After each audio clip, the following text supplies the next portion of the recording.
This is the Meade LX90 8-inch advanced coma-free ACF with a Autostar Autoguide, which is a talkie version. And now is doing I've leveled it using my mobile phone and also True North. It found the True North for me. I've attached the Velcro on the back of this and the side, so I can attach this if I want.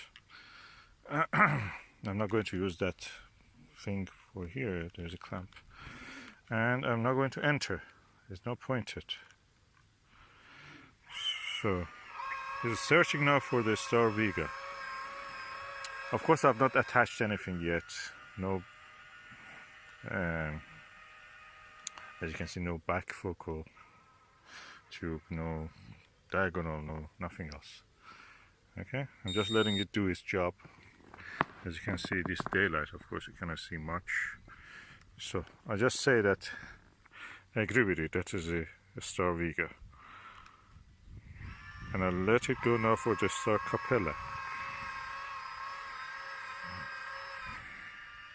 And he's looking now for the Capella.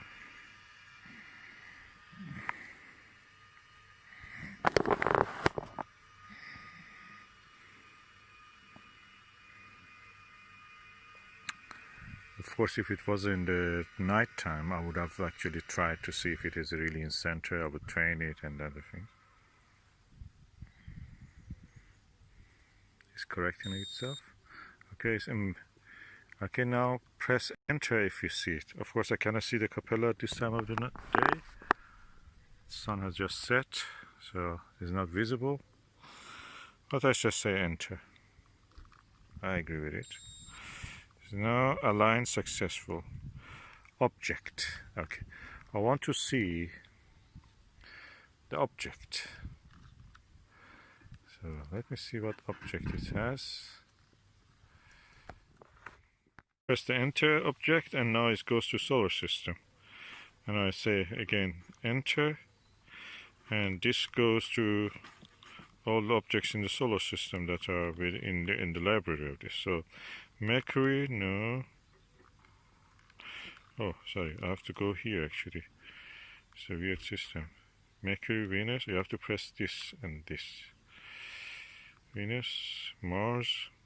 I'm testing it just to see Jupiter. Jupiter must be around somewhere in the horizon, above the horizon. So I enter. It must be in that direction somewhere. If it goes into that direction, that means it's working. So I enter. It's calculating. It's giving me some information about it.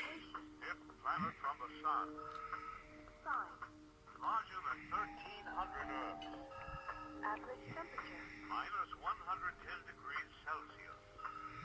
moon 63 discovered so far. nickname The King of Planets. Okay, very basic stuff. Distinguished by its giant red spot, thought to be comprised of a raging storm of hydrogen and ammonia. So it says it's minus 5 degrees behind the horizon, or is under the celestial equator. Let's see anyway. Impressed by its colossal size, ancient Roman astronomers named the colorful behemoth after their primary god, Jupiter, or Jove. Later philosophers attributed Okay. happiness to the planet. It's not reason, so it doesn't tell them to me. Oh, I've not entered the correct time, by the way. It says 3:10 a.m. The time now is around, around 9 o'clock. Let me just enter the correct time. That's another session. This is inside of the Meade LX90.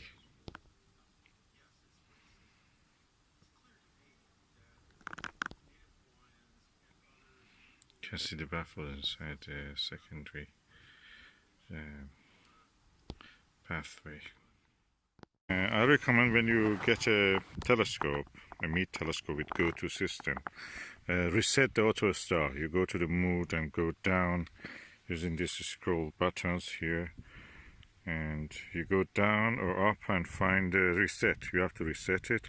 Then when you want to operate every time, I think, you have to go first. Set the date, then set the time, day saving, summertime, 1 hour ahead or behind, which is winter normal time, and that's it. And then you go for the alignment again, and auto align or 2-star. I'm using 2 stars, and adjusted the telescope toward the magnetic north using my mobile phone. Hopefully that's correct. And now I'm entering and let it go to find where it was. Acherner, okay, I don't want the stars I can see here. Is one of them is that star, which is the, you see the center. That's the Arcturus. So I go down.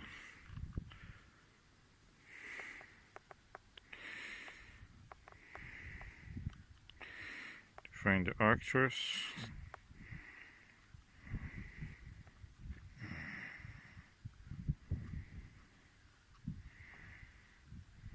Antares must be also visible beside the Jupiter. But I'm going for Antares. Arcturus, Arcturus is here. And let us see if it is correct now I can find it.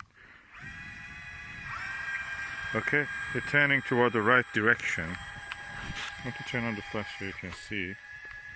Okay, that's the direction, is almost right. So when it goes there and points to the Arcturus, that is rising. I think that is almost right. I think it's around 2-3 degrees wrong. I have to press it and bring it to that position. I will do it. Okay, the Arcturus is now at the field of view. Of course, I don't know, you can see it, but anyway, it's in the field of view at the center. And I use the focal reducer just to make the wide field of view. So I'm now entering, so it knows that's a star. So I'm now going for the second star.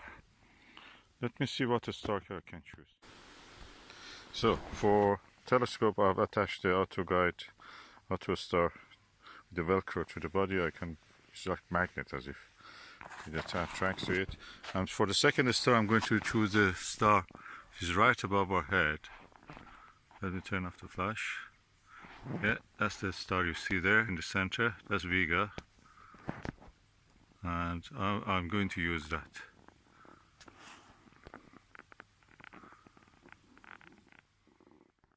I've not chosen the star Vega. The easiest way is not to go alphabetically A, B, C, D in the name of the first letters of the stars. Go upward, scroll upward and reach from the end to the beginning. So I'm now going to enter this, and telescope will start to slew toward the target, as you may be able to see.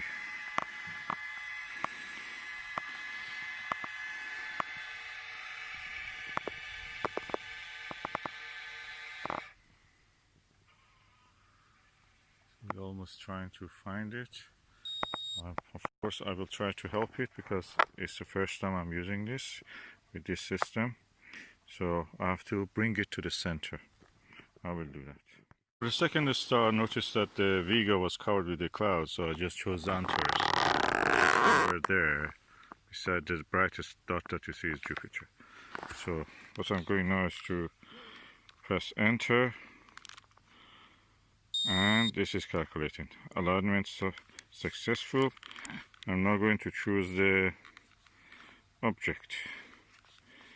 So I press enter again. Solar system. And this is going to Mercury. I want to go for Jupiter, so I'm going down. Venus, Mars, Jupiter. Okay. If I enter now, this will go to talk about it. I don't want talk because I've listened already to that. I want it go to Jupiter. So, yeah, dead center. Dead center. We have the Jupiter dead center. Auto align successful. -110 degrees Celsius. 63 to so far. Amazing. I have it at the center now. Of planets. Oh, lovely. Okay, what is important is that in not just centering them, it's tracking them. That's very important. So I may later try to do some astrophotography. I'm just learning this system, how it is, and I'm really enjoying it.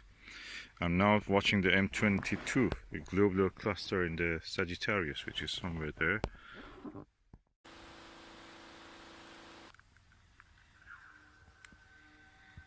planet Saturn. Analysis. Location. Planet from the sun. 95 times larger than Earth. Classification. A gas giant. Moon. 60 and counting. Nickname. The Lord of the Rings. Second in size only to Jupiter, Saturn is the farthest planet from the I asked the telescope to find me the Ring Nebula, Messier 57, and it found, for the first time I'm seeing the Ring Nebula. It's, with the averted vision is clearly there. And oh, I'm so excited. I love this telescope. That's such a good piece of kit. Oh, exciting.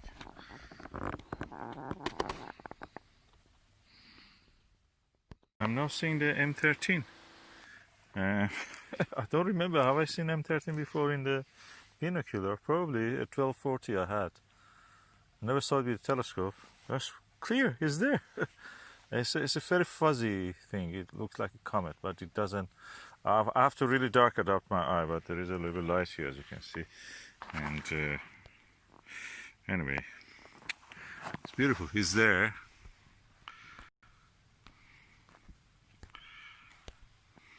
It's somewhere there, as you can see. The Arcturus, somewhere it was. Anyway, interesting. M13 in the constellation Hercules. Okay, I'm using the Meade LX90, and of course I'm going to a tour. Is now going into M5, Messier 5 is a globular cluster in the Ophiuchus constellation.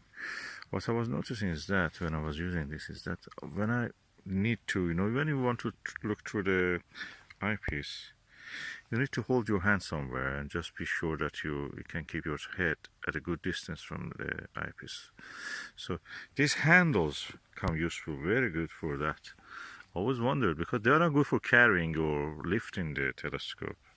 For that, I don't think they have done a good design. It's not clear where you have to hold it to lift it. These ones are not really for lifting. But anyway, you can use it, but they're not designed for that. I think the design is just for holding it when you're observing. And it's very sturdy, actually. When you hold it, no vibration in the eyepiece. That's amazing. I love this setup. I think the secret of my success with observation of many of the faint fuzzies, nebulas, and deep sky objects was that I put this celestron, or we can use Meade. Meade one is a little bit, I noticed, is too more, shows the secondary mirror too much. But this celestron one is alright, and if you use Antares, that will be also alright. This focal reducer actually made the field of view wider, so when I'm looking at the faint fuzzies, which are, big, I mean, it can be up to 2-3 degrees in the case of the Andromeda galaxy. If you look at with a narrow field of view, you will not see the contrast between the darkness of the sky and the brightness of the faint fuzzies. So this actually increased the field of view, and I could discern them against the background of the sky, and I think that was the secret for that. This was really good. Get a focal reducer to use with. Of course, you can remove this if you want to. For planetary viewing, it probably is better to remove it, or use a Barlow or a low magnification lens, just to see the more details that is visible in the case of the planetary objects like Jupiter and Saturn, which are now in the sky. And for other things, for very wide objects like the faint fuzzies, nebula clusters, and all the things, it's better to have the focal reducer. So we have almost 2 degrees. Yeah, this is a 10 millimeter. I had a 40 millimeter last night, and this 40 millimeter, and with this focal reducer, the widest possible field of view was around 2 degrees, which is really good for moon widths you could see. And that's the secret, I think, to using this comfortably with a good amount of the visibility.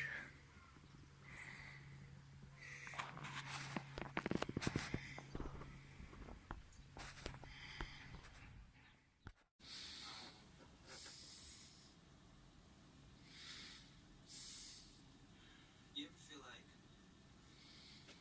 someone else's feelings about something are so loud that you can't hear your own? Yes, I do.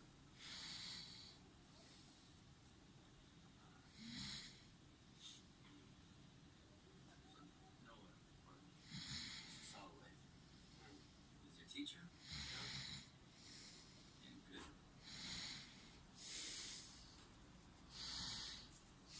It's fucking great, actually.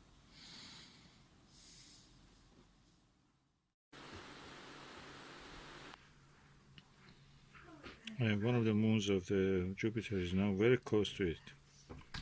It's probably Io. I tried to capture it in a photo.